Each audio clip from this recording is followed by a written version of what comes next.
Da, da, da, da, da, da, da. So over here I have images that are divided by patterns, shells, greens, people. I can tell you what doesn't sell well are people images. People don't like people.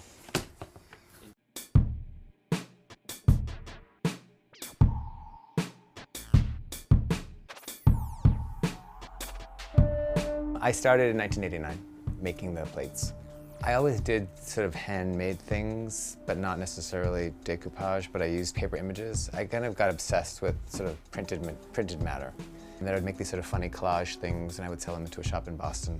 And then one day it just sort of kind of fused together, right? So somebody gave me some glass plates, and I glued stuff under them, and then I sold them in the shop, and they were nice, but the materials were original, and the glue didn't take well to them. And then maybe 6 months later, I discovered sort of like reprinting the materials, and then that worked much better. And then that was the first time actually I made something that looked finished that I could actually sell. When I first started, it was really like, I started with nothing. I mean, I had a limited supply of the things. I made some collage plates. I brought them somewhere, and then the woman was like, can we wholesale these plates for you? And I was like, I don't know what that is. And she's like, well, we'll take them to a show, and the people will buy them, and then they'll sell them. And I was like, all right.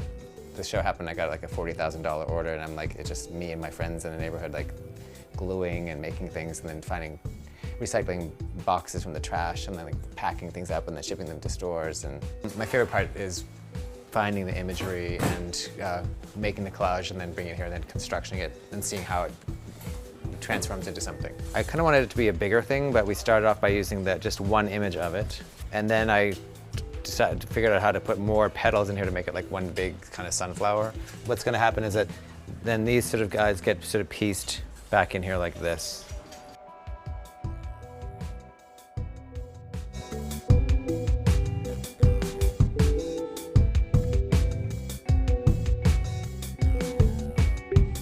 When it's all together, it looks more like that, and we sort of added the stem back on the bottom, so it looks sort of like a flower. Basically, all of the images are on the reverse of glass, so all of the surfaces remain glass, so you can wipe them clean. You just can't immerse anything in water. I mean, you could, but then it would look like this after you washed it. It was like 2 years or so into it after being here that I was sort of like, you know what, this is really what I'm doing, and I decided to like refocus on making everything much more personal to me. I'm not a money person, so it's just sort of things just sort of happened. You know, it was a long process. Like people would be like, how long have you had this store? And I'm like, 18 years. And they're like, oh. A lot of the three-dimensional things require a lot more labor and more cutting. Like for this, it's like a pinwheel geranium. John's actually cutting out the flowers, and this will require like maybe 10 of those images cut. So after it's painted, then it gets felted, and then we have a gold pen that we use to sort of finish the edge.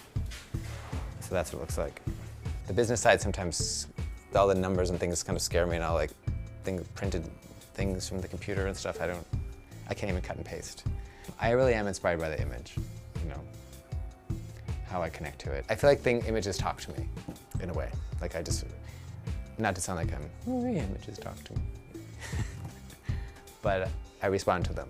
But sometimes you really just know. It's funny because I'll have a million images, and I can look at a collection and be like, that will be the best-selling thing.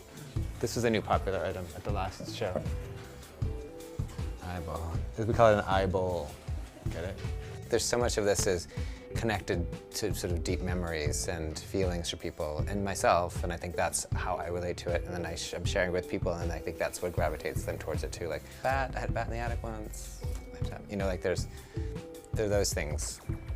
Not that people sound wimpy like that or anything. I discover these images in that way, and then like in my shop, people kind of discover them the same way because they're sort of flipping through stuff, and then they're having a similar experience. I have a hard time considering myself successful, probably because it's just sort of like a security thing. Like there's like all this has happened and it keeps happening, but every year I keep thinking like it could stop tomorrow, and what am I going to do? So maybe that's what keeps me going too. Maybe it's sort of like the fire in my feet.